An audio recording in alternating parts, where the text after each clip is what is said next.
Welcome everyone to a brand new podcast and a brand new video. As y'all may know me, my name is Kevin Armendariz, aka Kevdariz, and today we have a very special guest. He is an entrepreneur and he's my dad. Please welcome everybody, Alejandro Armendariz. And so yeah, welcome in.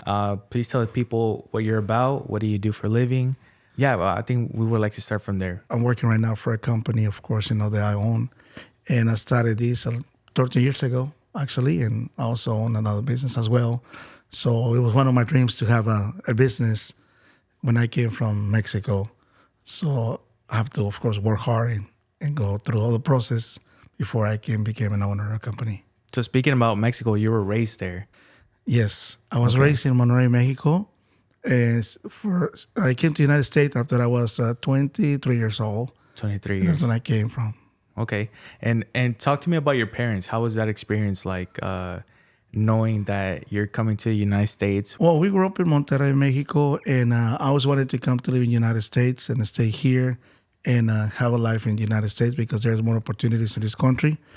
So we decided to come first, my sister and I, Alma and myself, to come here and then to work harder and to save money so we can bring the family to the United States as well. And what did your parents think about that? They were very happy.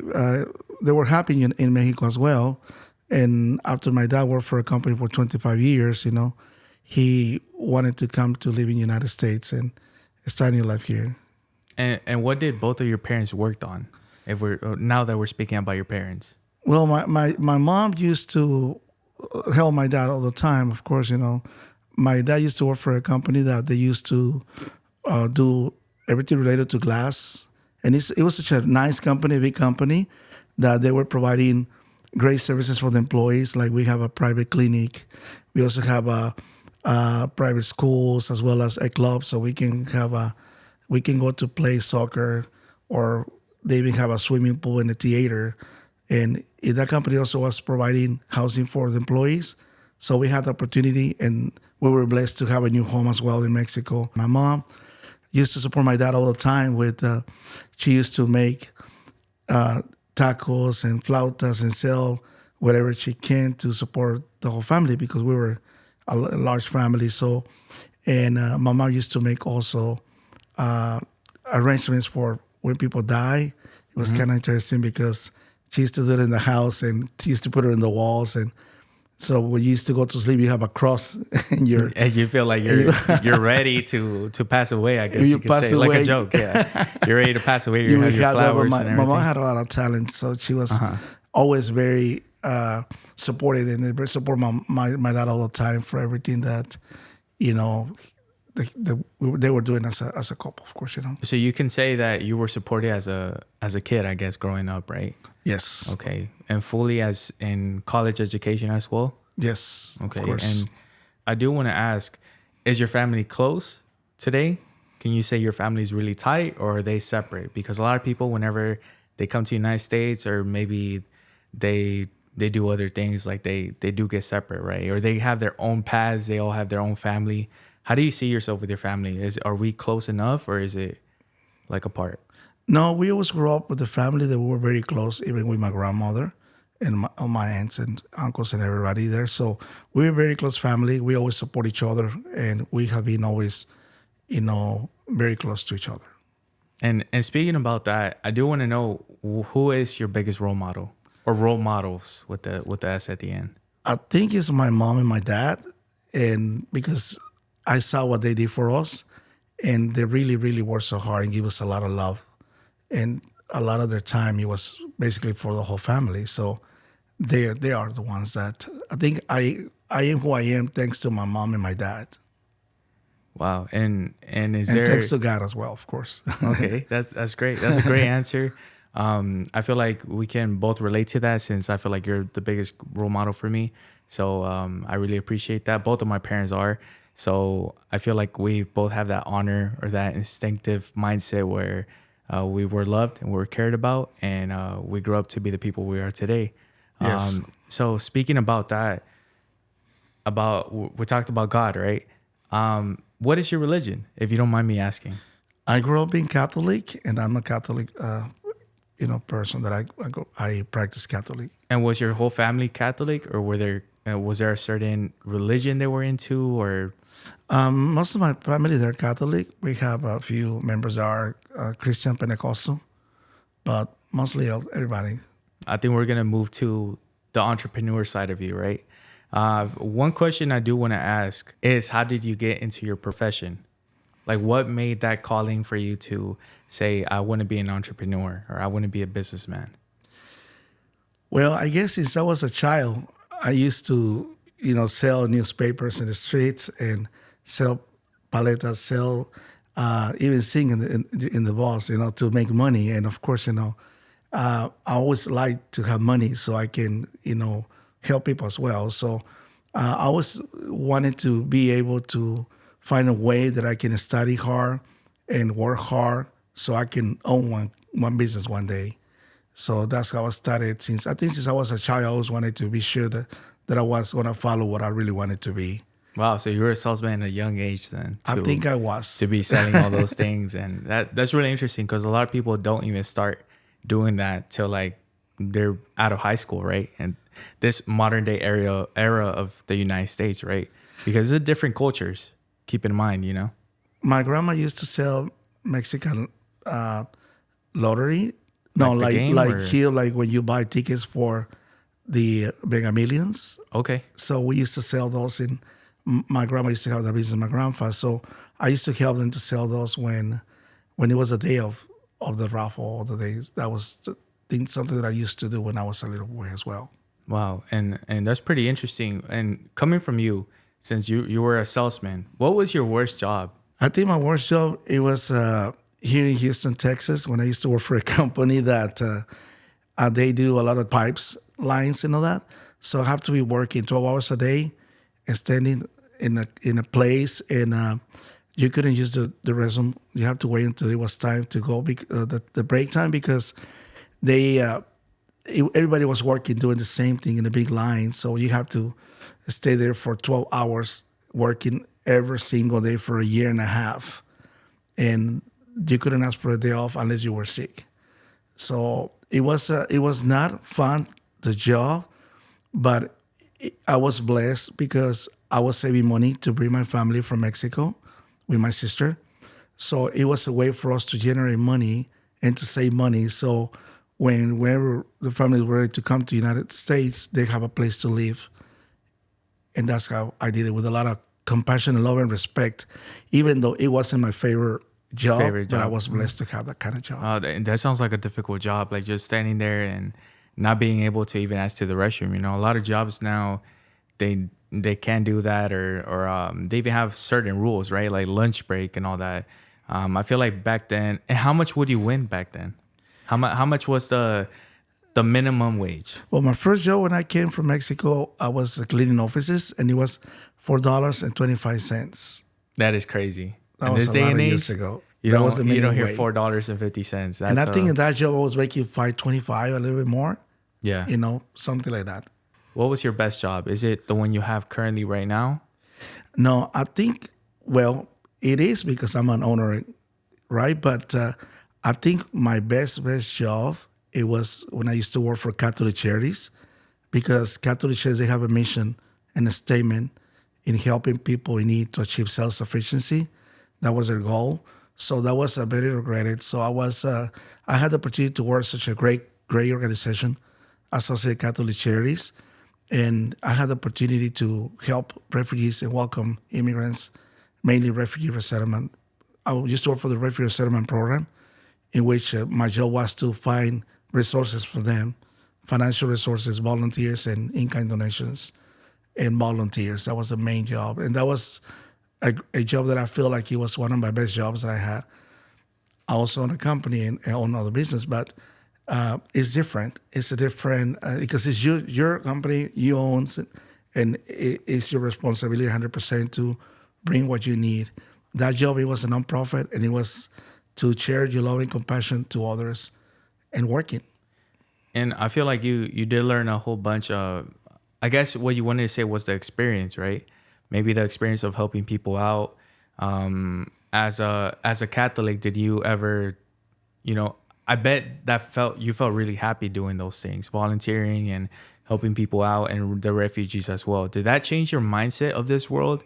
I think I learned a lot because I was grateful and blessed to have whatever I used to have, knowing the people they used to have a good life in their countries that they have to flee, do it to a war or different reasons, political reasons. Yeah. So coming to the United States, start a new life, and then I used to welcome them, and then knowing that I already have a house to live and a place to live and a job and everything. So I realized that I was really more blessed and happy as well.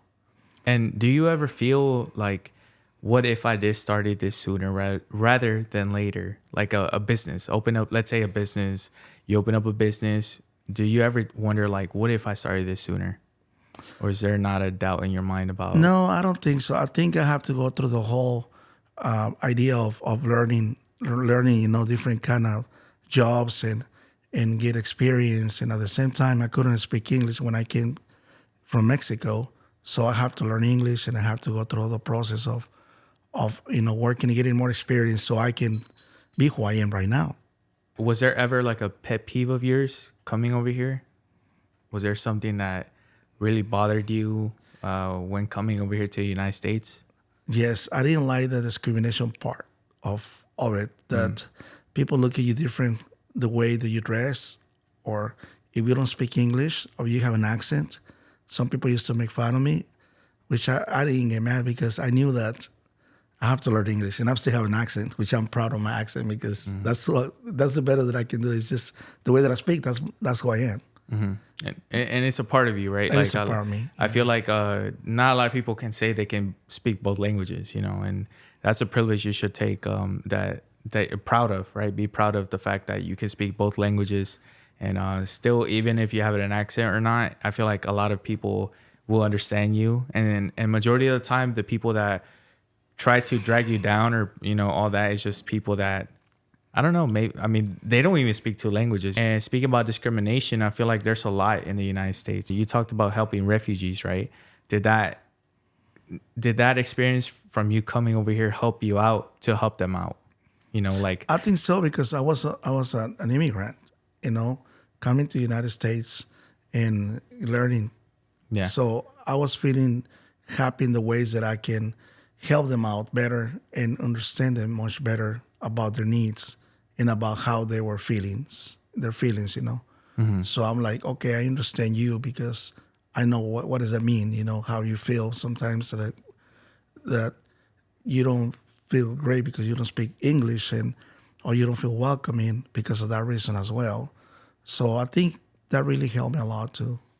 And how do you know, as a viewer watching this, right, for the first time, our podcast or anything, how can the viewers know if business is the way to go or the career path to take? I think it's all based on what you want to be. You have to be happy in any career that you're going to be studying, That's the main thing. It doesn't matter what career you're going to have. You need to be happy. You need to get up and smile and make everybody happy if you can. But at the same time, you got to work in a job that you really, truly love, to do. So, and then you can see that when you get more experience, you're going to finally realize, I think I can make it, that I can have my own business. I think I can start looking and see the possibility that I can grow up in my career. And at the same time, now that I have experience, I probably can develop a new business plan and see if it's going to work or not. And apart from the business side, right, was there any obstacles you had and how did you come back from that? Of course, that we didn't have money to open a business. But people knew who I was and they trust me. And they knew that I was always 100% honest with people. And, So basically, do you think connections and honesty is the way to go in business? I think so. I think when people know you well and they know that like I always say, you always play the game right. Yeah. They're going to work with you and they're going to support you, help you out to grow up in your business. We started the business with no money. Mm-hmm. And wow. And I starting think from zero. our office was, we used to go to Starbucks Cafe to Okay. drink a coffee and And they- to start, calling people and tell them what I was doing. So starting from Starbucks and going to starting from zero, going to Starbucks, was it an everyday thing? It was only when we started, as soon as we start generating money, we rent an office space Okay. and start moving more towards a way of making the company grow more. Yeah, starting to build little by little. That's really interesting because a lot of people always say you need an office, you need a lot of money. What can you tell those people that believe you need money to start a business or you know, or an office or a team? I think you need money to open any kind of business. Of course, you do. If the business requires for you to buy, you know, you know, things like that. But at the same time, if you have your mentality and you put your mentality in ways that, I'm gonna start with a little bit of capital just to start with, I think you should be able to move forward your business towards, and see how things are gonna go. And apart from that, how do you deal with fear? Well, fear is something that we all deal with, I think, in one time in your life. I remember COVID. When COVID came, uh, everybody was scared and afraid of Yeah. COVID. Getting And contacted with someone or family members, loved ones, friends. Nobody wanted to, touch anyone or so hang out with. the way that I try to, when I have fear for something, I try to always, pray and be in peace in myself and contact someone that I trust, that I love. If I feel like that, if I can control myself in my own, I don't need to do nothing. Usually what I do is I even, like turn the TV on with classic music or put some music that I love to hear or read a book. And then that would change my Like the mentality mindset of of it. myself. Yes. Okay. And that's really interesting. Apart from the whole business thing, I do want to change the topic a little bit and then come back to the business point, just because I feel like I've been attacking you with the whole business or how to start, how to deal with it, how did you do it. So I do want to start with some fun questions. So if you could have coffee with one historical person or guest or anyone in the world, right, for one day only, who would you choose and why? I think I will choose Barack Obama. And because he used to be for me, I think he was a great president and is a great person. And I think he used to be a community organizer. So when he used to be doing that, I'm very sure he used to have the opportunity to go and meet and mingle with people that they were poor. So I think he was one of the presidents that can understand more about property and people that really need services and all that. I think if he would have the support of he needed as a president, this country would be much better, of course. I would be so happy to meet him one day and he invite me to drink coffee. That would be some very special for me. You have something to say to Barack Obama if he's watching this? What would you tell him? I would just say that I'm open to any invitation. And you're more than welcome to come to this as my house here, and I can ask him a lot of questions, and I can learn from him as well because he's very smart, and I think he works a lot and still continue to work, and I think he truly loves his family and has great values. So you're gonna take over this podcast, and you're gonna be sitting there. Barack Obama's gonna be sitting over here. That would be pretty interesting, and we'll put it on the channel too for y'all. But that would be great. So Barack Obama, if you're watching this, you can send an invite or an Instagram DM or any type of thing. That way we can have a contact with my dad, and from there we can, y'all can talk about it. I'm not invited, but y'all can talk about it. Or if anything, I could just join in. We have three different microphones for, whoever wants to come in with Michelle Obama as well. Michelle if she wants to Obama. come in, the whole family, we can set it up. Cats or dogs? Dogs. Dogs. And why? Why? Because I think dogs are very compassionate. They're very lovely. They like to be around you all the time, and they express their feelings too. Do you think the cat lovers or cat people are gonna say, well, cats can do that too? What can you tell them? Do you think is it more because of the training that you can do with the dogs? I think with a dog, you can walk and go wherever you want to go with them, and that makes a big difference between a dog and a cat. Okay, so like a companion you could take anywhere. Yes. And the cat is more like inside. Don't Inside want of to the do a lot of house or things. take it with you. Yeah, or eat the rats outside the house. They're I completely think different. I think that's the only thing I like about cats. That they'll, if they're in the backyard, we both know that we don't got to worry about rats or any. And if you could live anywhere in the world, where would it be? I think that would be Italy. I think I would love to go and to live in Italy. Is it more because of the food, the pastas and the pizzas? I love, that's what I love think. Italian That's what food. I would used to want. work in a restaurant for a lot of years, and I love Italian food. But definitely it's because I saw some pictures and videos. I haven't had the opportunity to go to travel to Italy, but I am very sure that by looking at the videos and everything, I think I would be happy to live there since I grew up in Monterey with mountains. Speaking about mountains, is there anything in particular, like a story you have about? Have you ever been in like a mountain range or somewhere where you can climb to the mountains? I did. Actually, I went to, this is funny. When I grew up in Monterey, I remember that they used to say to us that in the big mountain, Sierra Madre is called, it was a cave, and they say they called El Hombre Pájaro. They saw like a big man, like a bird, but it was like a man. So the man bird. Yes, the man bird. And when I came to the United States, I went with my best friend, Mark Mead. We went to looking for the place, and we did.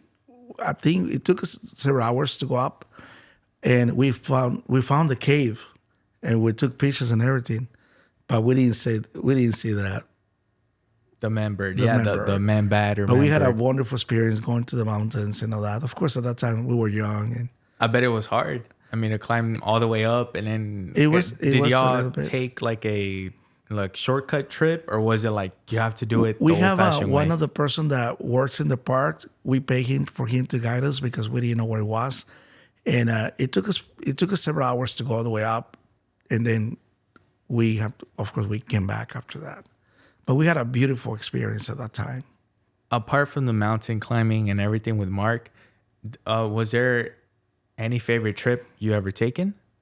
When I used to work for Catholic Charities, we used to go to conference in different places, and I think my favorite place, and it's because I went with Mark first, and his sister, and also from Catholic Charities, was D.C., Washington. Washington D.C. Yeah, go to see the White House, go to see the Congress and all the museums. It was such a beautiful experience. And I also went with mi compadre, my best friend too, Eric Kibling, invited me to his wedding. So, What did you think about the White House? Were you like, this is what I watched in the news growing up in Mexico? I just say one day I want to be here and I want to be the president of the United States. Okay, well, Barack Obama, you better come to the podcast so you can give my dad pointers to how to become the president of the United States. That would be great, like running for president. Well, I don't want to ask political questions because I feel like out of respect for you, out of respect for me, and I just don't want people to be like, oh, he's this or he's that. I feel like a lot of people should look at the person and not the party they're in, like the Democratic, Republican, or in the middle, or there's some people that are doing their own thing. Your friends, right? Because you're talking about Mark, you're talking about Eric.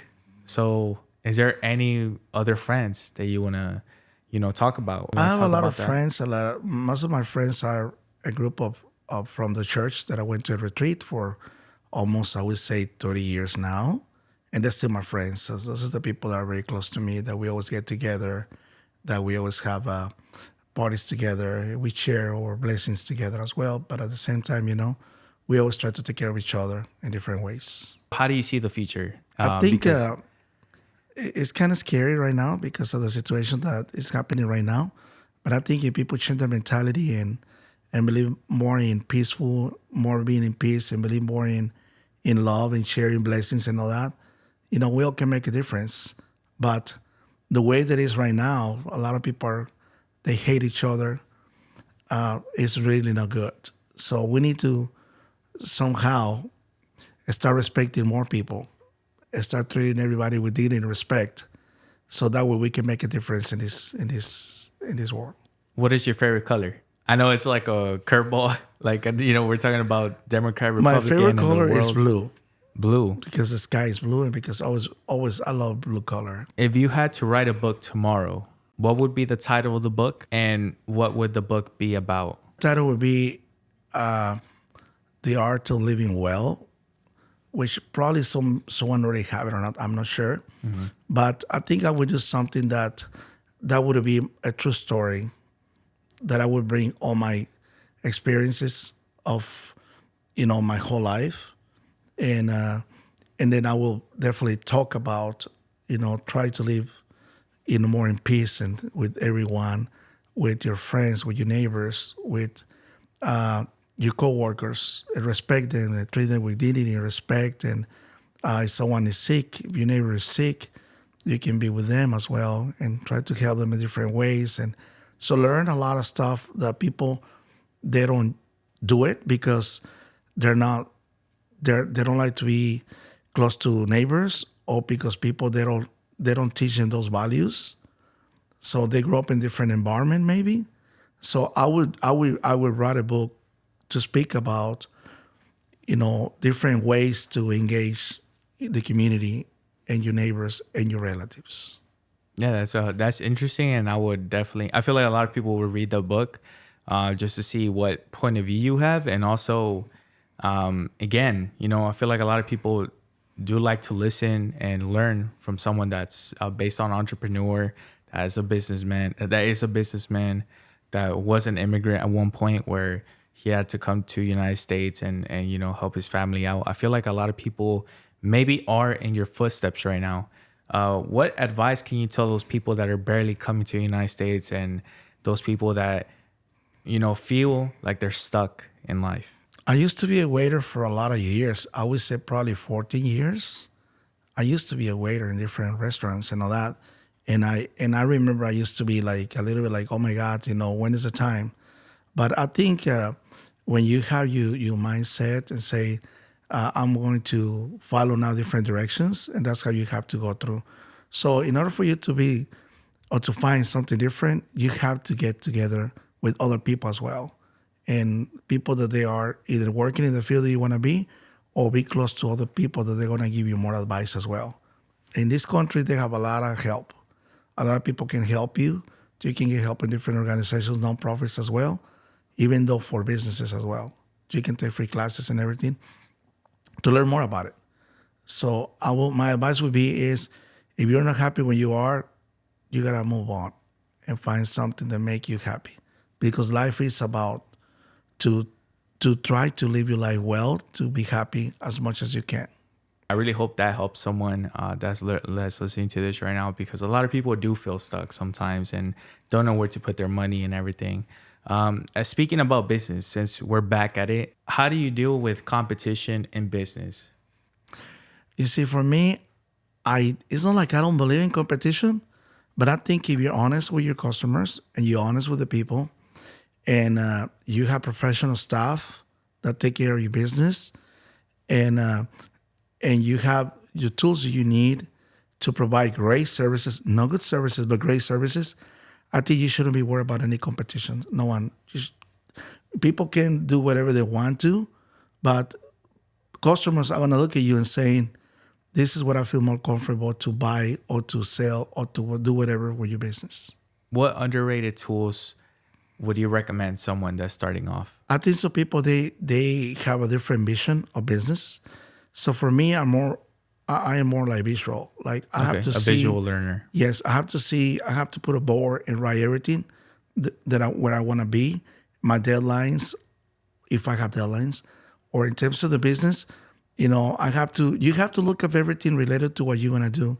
So it's not just about I'm gonna try to sell this, but you have to find around everything related to that business. So let's say you're gonna sell shoes, who's selling shoes right now? Everything related to shoes. What kind of shoes are the ones that are selling the most? And where can I buy the shoes? I got to go buy directly from the factory, not from a wholesaler. I got to go straight to whoever is doing the shoes, so I can save money and I don't have to go through that process of using a third party. You know what I mean? So there's different ways. It's all depends on what kind of business you want to be with and how big you want to grow up. Let's say you open a little restaurant, right? But you're not going to grow up Like if you want to have a lot of customers, if you only have 5 tables, you have to put in your mind and saying, okay, I don't think I can generate here thousands and thousands of dollars because I only have 3 tables and the place is small. If that's what you want to be and you want to be happy, it's okay if you want to do it like that. But if you're not, if you're looking for something better, I always recommend to people, if you're going to open a business, look everything's around you and how big you want to be. That's really great because I feel like even for me, whenever I want to start a business, a lot of the people, we always limit ourselves to what's available for us. We don't look at the big picture like you're saying, right? We don't look at, oh, we want to be here. We want to be this big and we want to have this many vans, right, for the service, or this many warehouses, this many storage. A lot of people always look at the exact things we have, right? We limit ourselves. If you could go back in time and give your 18-year-old self a piece of advice, what would you tell him? That's a difficult question. No, it's good. I mean, it's a lot of thinking, and I'll give you time. I think one of the things that I have learned is to be patient. When you have that age, you're desperate. You want to have everything. Yeah, we're desperate with ourselves. You're like, okay, I don't want to wait. Mm-hmm. If you're 18, you want to be 21 in the United States because you want to be an adult, like considered an adult. So if you're in Mexico or you're 18, you're happy because it's considered an adult in Mexico. You're 18, but you want to achieve goals immediately. You don't want to work with the goals. You want to you don't want to go through the process. You don't want to go through the process. You want to just get whatever you can or try to get a shortcut to your goal when clearly there's no shortcuts. People are 18 years old, they are in school. So your focus should be school, but at the same time, you like to do something on the side, like a hobby, like you want to sing or something. You can do it. You probably can be very successful if you're good in that. In your hobbies. Yeah, your hobbies and all that. You can do something like that. But you always have to be focused on your school because that's what's gonna bring you to be more successful in life. So that's what you would tell your 18-year-old self. Just be patient. Don't be desperate. And everything at its time. Yes. Do you believe in God's timing? Yes, I do. I think when it's the time, that's when it comes.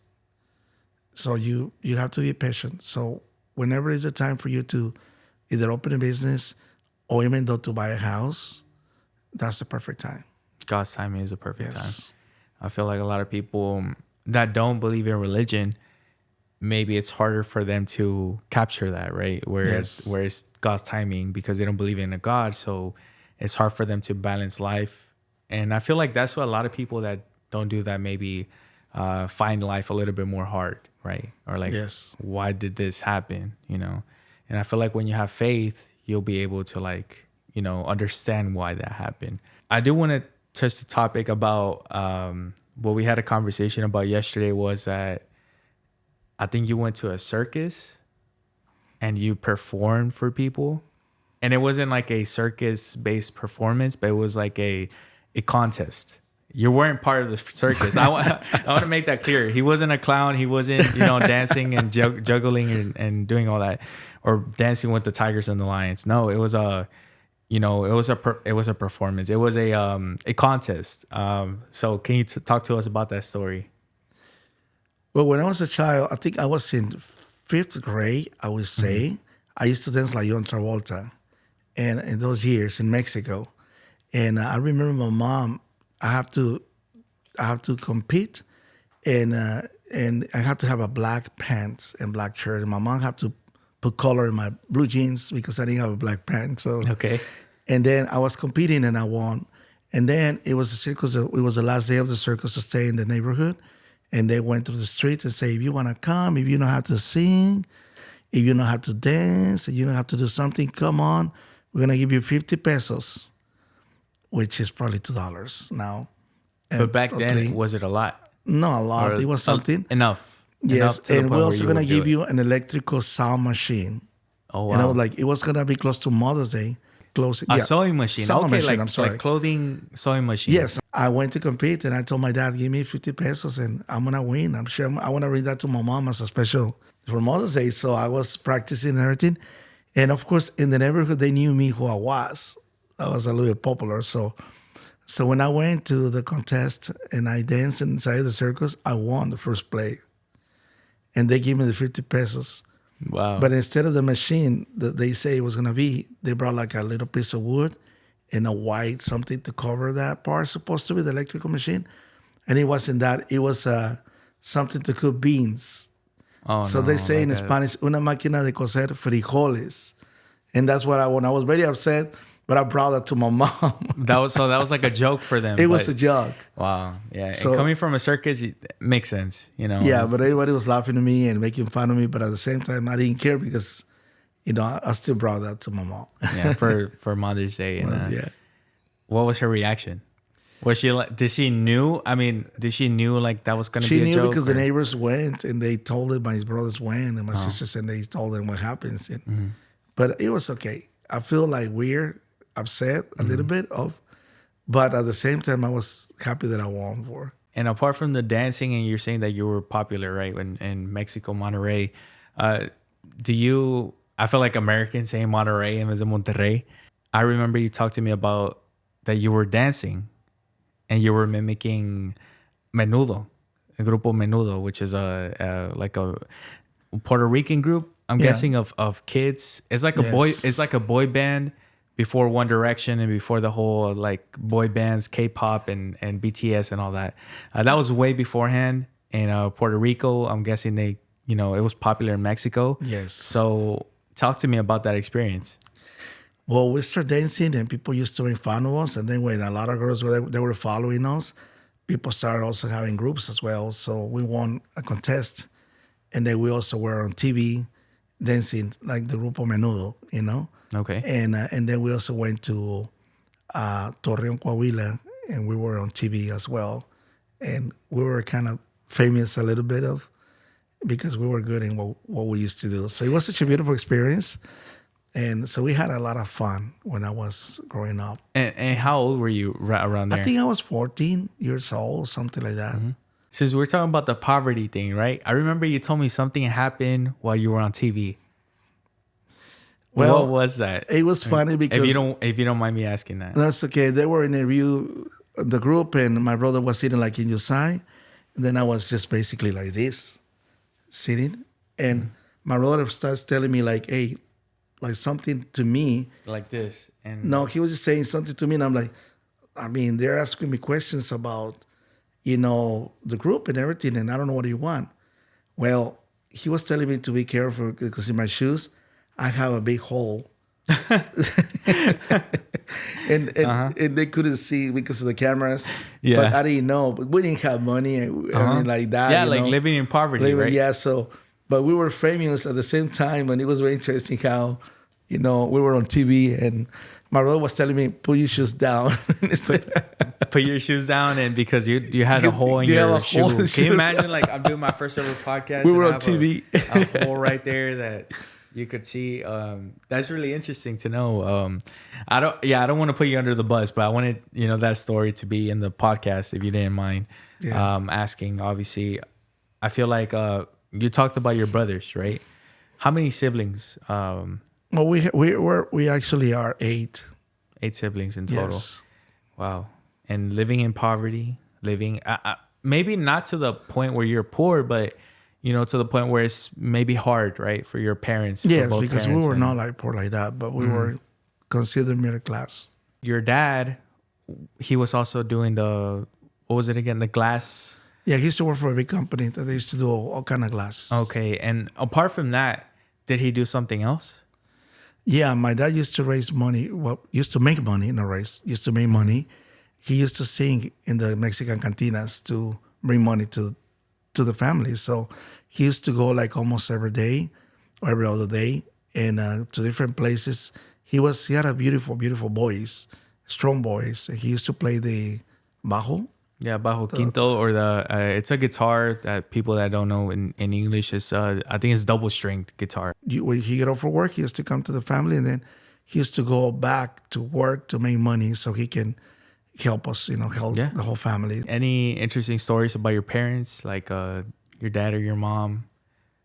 Something that like you remember, a childhood memory, your favorite childhood I think memory. I remember one time that it was Mother's Day, and my dad was singing a block from my mom's house, and we can hear my dad's voice from far away, you know. So by the time that he came to my mom to sing, like, you know, the songs that they sing for Mother's Day, my mom already heard it before from a block From a block from away. a block away. Yeah, so it was kind of funny how. But my dad was very compassionate, very lovely, and he was such a great man, and he was a great provider and lovely person, and give everything for us. You know what I mean? Yes. So I think I am who I am thanks to my mom and my dad, and to God as well, of course. I remember you did talk to me about one night. You were really sleepy. You were tired. It was like 3 a.m, 2 a.m, and your dad. What did he bring you? No, he used to bring tacos in the middle of the night, and he used to wake up all the kids, and we were like, I'm not hungry. But he was so happy to bring tacos in the middle of the night to all the kids, and he wanted us to get up and to eat with him. So that was something that he used to do. And did you have school the next day? Yeah, but sometimes it was 1 o'clock. It was another. It was just. I think he would make you. He was very happy to bring a lot of tacos with everybody, and so we were get up and start eating. Okay. At that time. Yeah, like a joy, joyful, joyful. like you're happy to bring your kids something and to eat, like a proud moment for him. I think one of the things that I really remember a lot, it was my dad. I was with my mom. They would always cook for the whole family. So, and we always had a great time also during Christmas time, because the company they used to work, they give, you know, toys to the kids, to all the employees, children.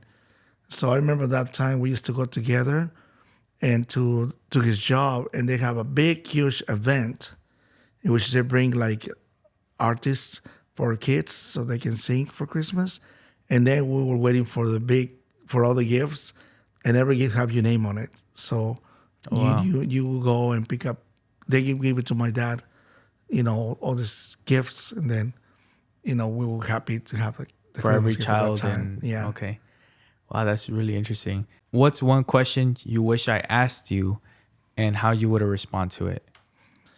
I think you asked me the question before about who was my, if I will have the opportunity to meet someone in the past life, or no, in that, who the person would be. I think I will say that Jesus would be the person that will be happy to meet him. And why him? Apart from religion, I know, like, I'm religious too. I would like to meet Jesus, but what? I think I will ask a lot of questions to him, and especially, you know, I think if you look at him, if you look at the scriptures and everything that he was mentioned, that, you know, he was all focused on loving your neighbors, loving God, loving your neighbors, and loving your parents, and loving your kids, your enemies, loving your enemies as well. So, I mean, that is something that we need to learn, and I say we need to learn because a lot of people, they don't do that. We don't follow what he says to follow, in the ways of respecting with everybody with dignity and respect. Yeah. So I think I will definitely be that person.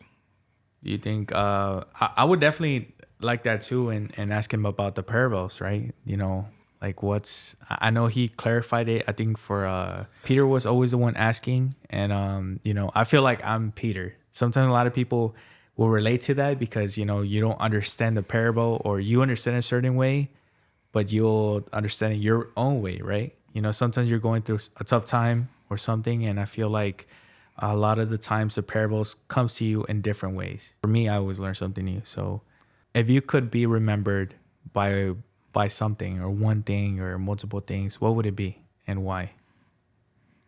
I think How do you want to be remembered by?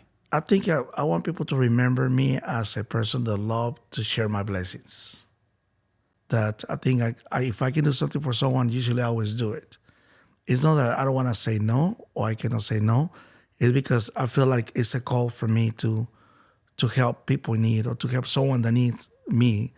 If I can help, I would definitely do. So I think people can remember me as a person that, you know, always share his blessings. And blessings is not, it doesn't necessarily have to be economically. It can be also your talents, you know, your time, right? That you have as well, or your advice, or anything that you can share with others. Trying to do that in a world that hates, right? There's a lot of people that hate, that dislike, that uses others. How do you deal with those people? Do you just, I remember I did ask you that, and I remember you did want me to clarify this on this video. Sure. How do you, for the people that are kind of like me, right? Where, I always have to ask you, how do you deal with the hate? I think what I do is I really, to be honest with you, I don't put attention of whatever they say, and I don't even care because I know who I am, I know what I do, and I know where I want to go. So I respect them. Whatever they say, I just stay quiet and inside I laugh, because I know they're wrong, but I don't take it personal because otherwise you're going to be unhappy and they're still are going to be, well, they're not going to be happy because they're not in peace. But, that's what I always do. I don't care too much about what people think about me or say about me in the ways of that I know they're wrong, Yeah. So. And apart from that, it's like you said, right? Sometimes you don't want to put your energy on the negative, right? On the negativity that other people might spread or have, and focus on your goals, right? That's another thing I've learned from you. Yes. Is don't waste your energy there. No. Use it to produce something or do something better with it. Or don't be stuck in the past. Rather be in the present and try to resolve problems and just keep going and be positive about it. Well, I wanted to ask you, what do you think about dreams? Because I know that you are in an age that, you probably are like other people in your age that are desperate to have everything immediately. Yeah. So what do you think about dreams? And you already know me as your dad, what I have done, thank God, what I have achieved, thanks to God, and what I do for you, that you're my son, and what I do for my family that and for my friends that you know. What are your dreams right now that you have? I know one of your dreams is to do a podcast. Yeah. And dreams comes through. Yeah. Right? Through God. I feel like they comes through God. So if you notice about your dream came through, today is your first podcast. Yes. I always had a dream about doing a podcast. I'm already, I guess I could consider myself a YouTuber since I already have a lot of videos. I already have my, the people that follow me. I want to thank y'all for that. The subscribers, and I feel like they're family to me, family members, where you can just say what you need to say. So I want to thank y'all so much for the support. I want to thank God as well, right? And you. I want to thank my dad because I wanted to start this podcast. It's been a really long time. You just gotta find the right time, right? Because I did try to start it on my own, but there was so many technical difficulties like microphones and stuff like that wasn't working. So I had to return all the equipment. I want to thank you, Dad, because without him, he's my biggest role model. I want to say I love you, Dad, in person. I feel like a lot of people are distant with their family members, their loved ones, and whenever something happens, you don't get to say that, right? So I love you, Dad. You're my biggest role model. And thank you for this equipment. Yeah. Thank you for this equipment. He gifted this me for Christmas. I was not expecting it. I kind of was, but not really. But he was giving me a little bit of hints, and he did see my process and my progress of buying the microphones, setting everything up, and for it not to work, I feel like my dad felt that, where I was bummed out, it wasn't working. So I want to thank you for that, Dad. I also wanted to let you know that I know at Christmas I give you the present, but I also have another present that just came today. Okay. And I hope you like it. It's nothing big, but it means a lot to me. So okay. And you didn't know that I had it here before you arrived, but it's a little something, and I hope that you love it. Wow, thank you, Dad. I didn't know this. You can open it. I wanted to read it for me because I don't have my glasses. No, I'll definitely read it. You can hear the ASMR when you fall asleep. the audio. Like how there's some videos that they go like that. But so I bought a gift through Facebook, and I really like it. I really love it. Yeah, on Facebook. So, and I think it was something that I really love it, and I really wanted to give it to you. I'm gonna block that because Facebook is not paying me right now. But in the future, if you're interested in Facebook, we can talk about it. Wow, thank you, Dad. It says it's a coffee cup.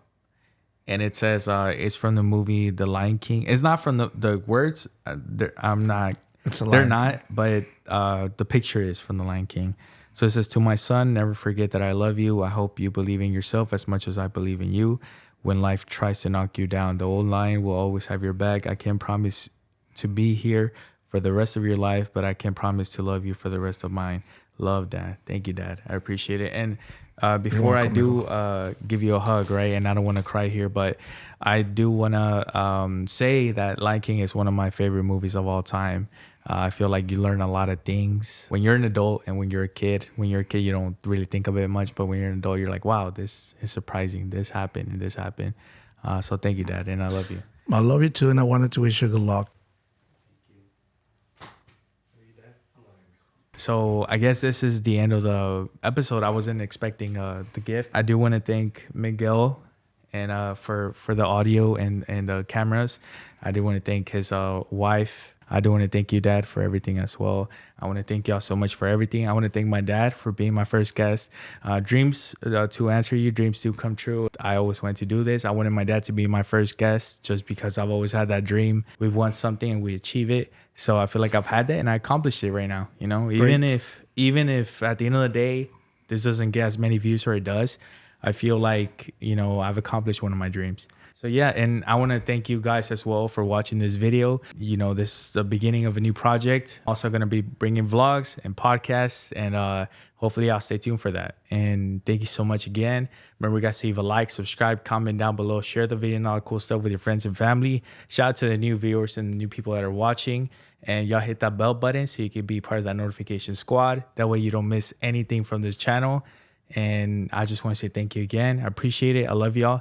And y'all take care, okay?